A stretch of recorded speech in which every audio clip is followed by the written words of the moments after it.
nous allons vers la réhabilitation du CICES. Et le chef de l'État, le président Macky Sall, a déjà mis en place un comité pour la réhabilitation du CICES. Donc, en ma qualité de directeur général, avec la présence du président du conseil d'administration, on ne cesse de remercier le président de la République, surtout pour sauvegarder le foncier du CICES, au départ qui était de 107 hectares. Maintenant, on est moins de 30 hectares. Mais comprenez que, en tant que parc d'exposition, le foncier fait partie de l'offre de services. Combien de personnes, visiteurs, viennent participer à nos manifestations économiques et commerciales? Ils ont besoin de parking. C'est pour cela, vous allez voir, nous avons perdu de l'espace, mais avec cette nouvelle maquette futuriste, nous allons rattraper toute cette surface déjà perdue. Félicitations à Aziza, félicitations à notre jeune frère Murtada pour l'excellent travail que vous avez fait et que vous allez présenter aux Sénégalais. Et je sais, personne ne ménagera aucun effort pour accompagner le CICES à aller vers la matérialisation de cette maquette futuriste. Quand je dis personne, je dis surtout le secteur privé. Ce n'est pas l'État qui va construire, mais c'est le secteur privé.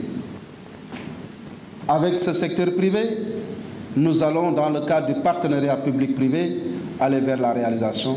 Déjà, nous avons un partenaire de taille qui a vu le projet, qui a apprécié le projet, qui a décidé de venir travailler au Sénégal avec le CICES pour la promotion du volet culturel. Je veux nommer la fondation Plain Change. Thank you very much. Je voudrais tout simplement m'en arrêter là, parce qu'aujourd'hui, il ne s'agit pas d'écouter le directeur général, il s'agit d'écouter les architectes qui vont vous présenter cette nouvelle maquette futuriste. Je vous remercie de votre aimable attention. Oui, tout cet équipement est toujours au complet. Les équipements techniques méritent d'être rénovés, surtout parce que grâce à l'évolution du numérique et de l'éclairage, il faut, quoi qu'il arrive, changer régulièrement et s'adapter. Mais nous avons assisté à la dernière exposition internationale qui a eu lieu en décembre 2021. Et c'est avec satisfaction que je n'ai pas vu de différence sur le succès et l'efficacité des équipements entre 1974 et 2021. Donc, tout nous pousse à développer le programme, les équipements et les adapter à l'époque actuelle. Donc, comme on le disait tout à l'heure, aujourd'hui c'est devenu le centre de la grande agglomération de Dakar.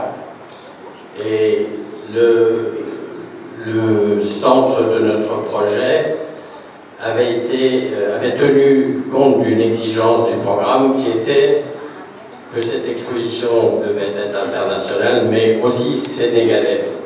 C'est pour ça que vous avez 7 pavillons identiques qui ont une forme très originale et qui, à l'époque, étaient censés abriter les 7 régions administratives du Sénégal. Bon, aujourd'hui, le nombre de régions a changé, mais de toute façon, la destination de ces pavillons va être aussi modifiée parce qu'il a été décidé qu'ils auraient une vocation essentiellement culturelle et que ce sont nos partenaires américains de Playing for Change qui vont s'en charger. Ce qui permettra d'avoir une occupation permanente de cette partie du centre et de pouvoir créer une animation entre les expositions, ce qui va immédiatement changer l'animation et l'intérêt de cette adresse. Voilà, je vais passer la parole à mon confrère qui va vous parler de l'idéologie qui nous a amené à créer cette architecture originale.